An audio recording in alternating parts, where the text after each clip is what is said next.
नमस्कार मित्रांनो, आजच्या व्हिडिओमध्ये आपण महाराष्ट्र सरकारच्या एका मोठ्या निर्णयाबद्दल माहिती पाहणार आहोत. स्पर्धा परीक्षांची तयारी करणाऱ्या लाखो विद्यार्थ्यांसाठी हा निर्णय अत्यंत महत्त्वाचा ठरणार आहे. सरकारने आता राखीव प्रवर्गातील उमेदवारांना खुल्या प्रवर्गातील जागांवर दावा करता येणार नाही, असा मोठा निर्णय घेतला आहे.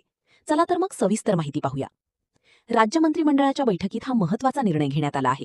यामध्ये वय, शैक्षणिक पात्रता, अनुभव किंवा परीक्षा शुल्कात सवलत घेतलेल्या राखीव प्रवर्गातील उमेदवारांना आता खुल्या प्रवर्गातील जागांसाठी विचार केला जाणार नाही. सरकारच्या मते आरक्षणाचे प्रमाण वाढल्यामुळे खुल्या प्रवर्गातील जागा कमी होत आहेत आणि समान संधीचे तत्त्व जपण्यासाठी हा बदल करण्यात आला आहे.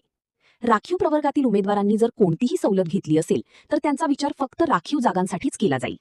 खुल्या प्रवर्गातील जागांवर निवड फक्त त्या उमेदवारांची होईल ज्यांनी कोणतीही सवलत घेतलेली नाही. निवड प्रक्रिया पूर्णपणे गुणवत्तेच्या आधारावर केली जाईल, असे सरकारने स्पष्ट केले आहे.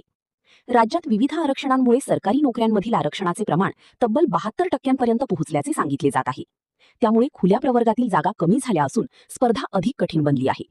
सरकारच्या मते खुल्या प्रवर्गातील उमेदवारांना समान संधी मिळावी यासाठी हा निर्णय घेण्यात आला आहे. या निर्णयावर विविध स्तरांतून प्रतिक्रिया येत आहेत. युवा ब्रिगेड फोरमचे अतुल खोब्रागडे यांनी सांगितले की या निर्णयामुळे समांतर आरक्षणाला धोका निर्माण होऊ शकतो.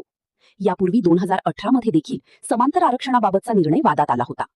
काही संघटनांनी सरकारला समांतर आरक्षणावर गदा आणू नये अशी मागणी केली आहे. मित्रांनो, सरकारचा हा निर्णय स्पर्धा परीक्षा आणि सरकारी भरती प्रक्रियेत मोठा बदल मानला जात आहे. याचा परिणाम लाखो विद्यार्थ्यांवर होणार असून पुढील काळात यावर आणखी चर्चा आणि वाद होण्याची शक्यता आहे. तुमचे या निर्णयाबद्दल मत काय आहे? कॉमेंटमध्ये नक्की सांगा. आणि अशाच महत्त्वाच्या चालू घडामोडी व स्पर्धा परीक्षा अपडेटसाठी चॅनलला सबस्क्राईब करायला विसरू नका. धन्यवाद.